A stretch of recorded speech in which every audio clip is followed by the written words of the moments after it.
Hello friends, this is Bhavani. Today I am going to explain about the topic law of torts.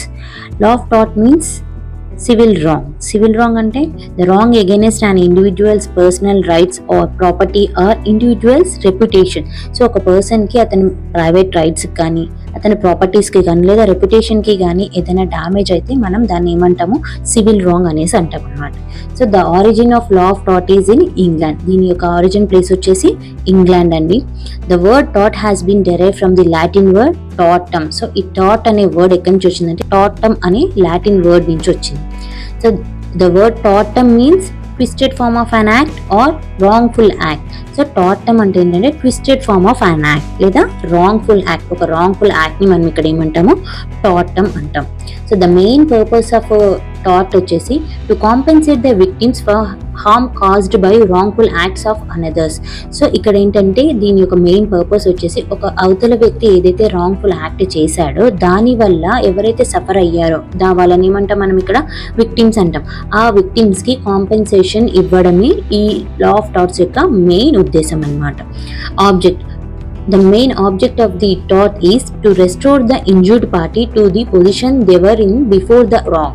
So దీని main object వచ్చేసి ఏంటంటే ఈ injured party ఎవరైతే victims అన్నాం కదా మనం, ఆ పార్టీని కాంపెన్సేషన్ ఇవ్వడం ద్వారా వాళ్ళు రాంగ్ అవ్వకముందు ఏ పొజిషన్లో అయితే ఉన్నారో ఆ పొజిషన్కి అనేది తీసుకొని రావడం అనేసి దీని మెయిన్ ఆబ్జెక్ట్ అనమాట. Legal remedy. లీగల్ రెమెడీ అంటే ఇప్పుడు మనం చెప్పాము ఆ పర్సన్కి టు కాంపెన్సేట్ అనేసి. సో ఆ లీగల్ రెమెడీ ఎలా వస్తుందంటే ఇక్కడ unliquidated damages awarded by the courts. So ఇక్కడ ఏంటంటే మనం కోర్టులో కేసు ఫైల్ చేయడం వల్ల కోర్టు ఏం అవార్డ్ చేస్తుంది, ఆ విక్టిమ్స్కి అన్లిక్విడేటెడ్ డ్యామేజెస్ అనేది అవార్డ్ చేస్తుంది అనమాట. సో ద మీనింగ్ ఆఫ్ టాట్ వచ్చేసేసి tort means a wrongful act committed by a person causing injury or damage to the another, thereby the injured institutes an action in civil courts for a remedy. So a wrongful act committed by one person ఏం చేస్తాడు, wrongful act చేస్తాడు. దానివల్ల other పర్సన్కి ఏమవుతుంది, damage కానీ loss కానీ injury కానీ అవుతుంది. సో ఆ ఇంజూర్డ్ పార్టీ ఎవరైతే ఉన్నారో ఆ పర్సన్ సివిల్ కోర్టులో కేసు ఫైల్ చేస్తారు. దేనికోసం, ఫర్ ఏ రెమెడీ. ఇక్కడ అవైలబుల్ రెమెడీస్ ఏమేమి ఉంటాయంటే unliquidated damages, injunctions, restitution of property. So మనం దేనికోసం అయితే కేసు ఫైల్ చేసామో ఆ కేసుని బట్టి డ్యామేజెస్ లేకపోతే ఇంజంక్షన్ ఆర్డర్ అవార్డ్ చేయడమా లేకపోతే రెస్టిట్యూషన్ ఆఫ్ ప్రాపర్టీ ఇవ్వడమా ఇది కోర్టు అవార్డ్ చేస్తుందండి. నెక్స్ట్ ఎగ్జాంపుల్ వచ్చేసి a driver carelessly hits a pedestrian because they were texting while driving. The injured person can sue the driver for damages. So ఇక్కడ ఏంటి, ఒక driver కేర్లెస్గా ఏం చేశాడు, మెసేజ్ చేసుకుంటూ డ్రైవ్ చేయడం వల్ల ఏమైంది, ఒక పెడెస్ట్రియన్ నడుచుకుంటూ వెళ్లే వ్యక్తిని హిట్ చేశాడు కార్ తోటి.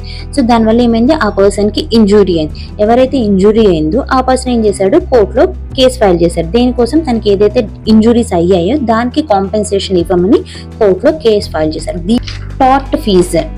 సో టార్ట్ ఫీజర్ అంటే the person who commits the tort is called as tort feasor. So ఇక్కడ ఏంటి, టార్ట్ అంటే ఏమని చెప్పుకున్నాం, సివిల్ రాంగ్. ఎవరైతే రాంగ్ఫుల్ యాక్ట్ చేశారో ఆ పర్సన్ మనం ఇక్కడ ఏమంటాం, tort feasor or wrong doer అంటాం. Next aggrieved party. Aggrieved party అంటే the other person who suffered the injury or loss or damage is called as injured party or aggrieved party.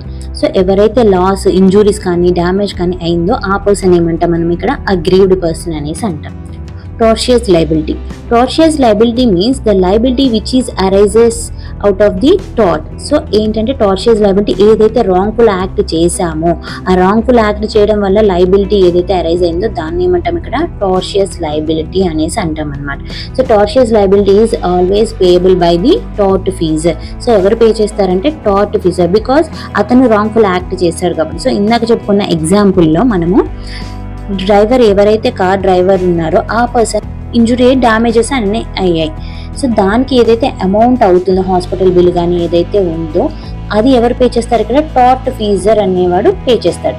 ఆ అమౌంట్ని ఇక్కడ మనం ఏమంటున్నాం, టార్షియస్ లయబిలిటీ అనేసి అంటున్నాం. Definitions. Salmond definition. So Salmond defined tort as a civil wrong for which the remedy is common law of action for unliquidated damages and which is not exclusively the breach of contract or the breach of trust or other mere equitable obligation. So Salman ఏం చెప్పాడంటే tort is a civil wrong exclusively different from breach of contract and breach of trust. So tort అనేది breach of contract కాదు, breach of trust కాదు, it is a civil wrong. దీనికి remedy ఏంటి? Unliquidated damages అని Salmond define చేశాడు. Winfield ఏం చెప్పాడు? As per Winfield, tortious liability arises from the breach of duty, primarily fixed by the law.